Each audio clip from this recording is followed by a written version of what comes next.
This is the outside of the auto sleeper Warwick XL. As we move along, we will firstly come to the gas fill point. Push in, twist to remove the dust cover.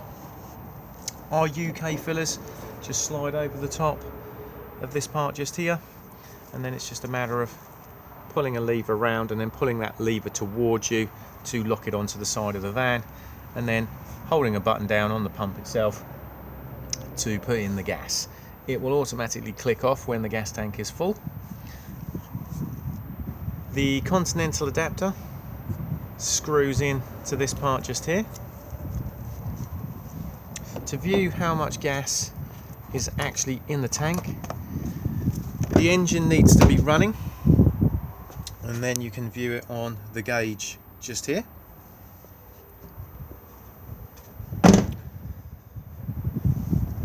The cassette toilet is located here.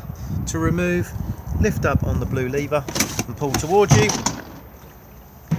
Before use, remove the blue cap and add your toilet chemical with a small amount of water. This is also where it empties from as well. Just remember that when you are pouring it away, to hold the button in just here to release the vacuum inside. It's also advisable to keep this seal lubricated. Thetford do their own seal lubricant, but any silicone based lubricant is fine. This is also a nice quick and easy way of giving the cassette a good clean. If anything was to wrap itself around the float mechanism inside, you can gain access to it just here. All of these cassettes are now on wheels with pull-up handles.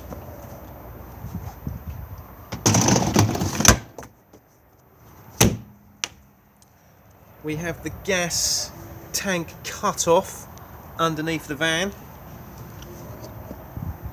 just there. I will show you it better actually when we go around the other side, as we do not have the exhaust pipe in the way.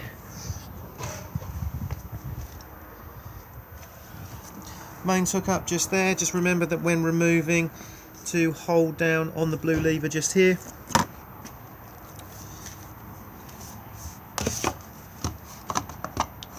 External TV and satellite points just here, and we also have a 12-volt socket.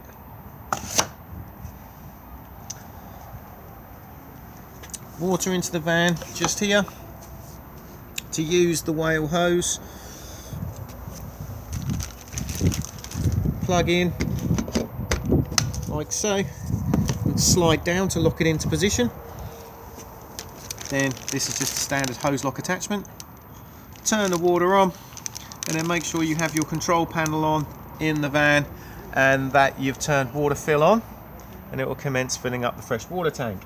Once the tank is full, it will automatically cut the water off, and if you're on a fully serviced pitch, you can literally leave the tap turned on, and as you use water, it will just constantly replenish it. To remove, slide up, push in the two blue buttons and pull towards you.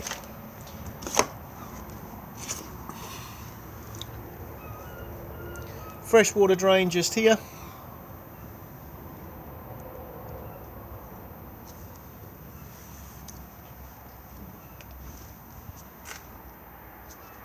As we come closer to the back of the van, we have the flue for the space heater and the flue for the boiler. Just make sure nothing is obstructing them. Spare wheel is just located here. To wind the spare wheel down, you need the bar out of the jack and wheel brace kit, which goes in where my finger is. Attach the brace to it and then wind it down. There is an air line that runs directly to the spare wheel, so you can check the tyre pressure just here and top it up if it needs to be without dropping the wheel itself.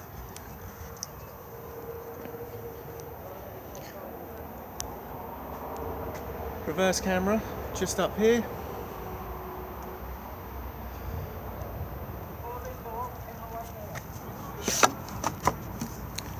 External barbecue point just here. So we have the actual adapter itself still attached with a cable tie, so remove this and then attach the hose of the barbecue to this section here and secure it with a Jubilee clip.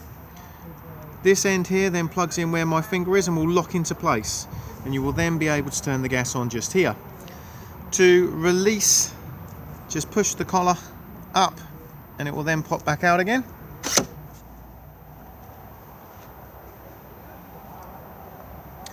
We can also pop fresh water into the van at this point here by just using a standard hose pipe. This can be locked. Vents for the fridge just here. This is a fully winterized van, so it does come with winter covers. I have already popped one on this top one just here. These can stay on as long as it's cold outside. As soon as we get into the warmer weather, they need to be removed, or otherwise the fridge will overheat. And they just come off like so. If I now pop down, you'll see the grey water drain just there. And now if we crawl underneath the van, we can then get to the gas tank, and you will see just there, this front plate can come off on the lever just there, and then behind this front plate is a gas tap. Just literally turn it to the off position to isolate the gas. We then have the regulator just here. This is a crash regulator, so if anything was to happen, it will trigger itself, and there's just a little yellow button that pops out where my finger is just here. These can sometimes be triggered if you go over a bump quite violently.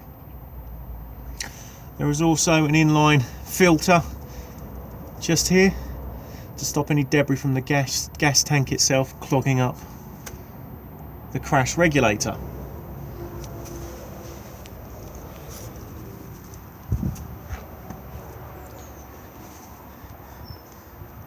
Step just here. This operates just here. This will also put itself away automatically when the engine is started. We then have awning light and low level LEDs.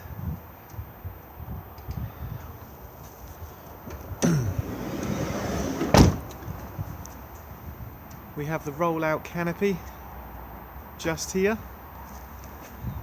Winds out by popping the awning winding handle just in this point here. As you can now see, I've wound the canopy out a short distance. It's always best to wind it out a short distance first and then drop the legs for stability to avoid overstressing it.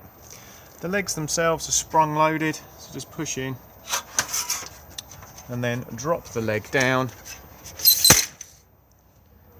like so. Then get the height that you would like the awning at, and then pull up the grey lever and lock it into place. Obviously do this again with the other leg, and then once you're fully supported, you can then wind the awning out. Once you have wound the canopy out as far as you would like, you then have these arms just here that will then clip in just here, just to give the canopy a little bit more support. Diesel fill just here. Cap unlocks on the ignition key, and then we have AdBlue top up just here. It will let you know on the dashboard when you need to top it up. Tyre pressures just here, and then we have the air suspension top up and deflate just here. To top it up and deflate, just literally undo the dust caps. They are no different than what you would find on a car. To deflate, just push on the end, and then obviously just attach either a foot pump, I've even done it with a bicycle pump, or an air line. Anywhere in the green is acceptable. By pulling these out and turning them, you can adjust how quickly the air goes into the airbags. This can then help to not overinflate. The airbags look like this.